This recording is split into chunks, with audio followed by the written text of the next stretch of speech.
নাগরিকদেরকে নিরাপদ করেছে।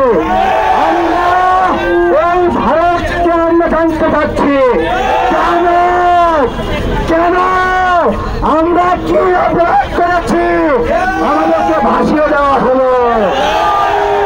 সোজা কথা, আমাদের স্পষ্ট কথা, ওইখানের কর্মকর্তাদেরকে আমরা দেখতে চাই, আমরা শুনতে চাই তাদের মুখ থেকে তারা যে ড্যাম 31 বছর বন্ধ রাখলো, সেই ড্যাম 31 বছর পর খুললো কেন?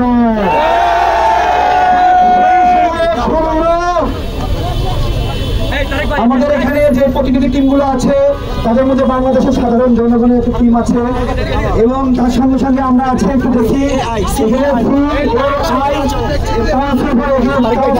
জাস্টিস এবং এখানে প্রতিনিধি আছে গণ অধিকার পরিষদ, এছাড়া আরো রাজনৈতিক পরিষদ ছাড়াও অনেক সাধারণ নাগরিক অংশ নিয়েছে।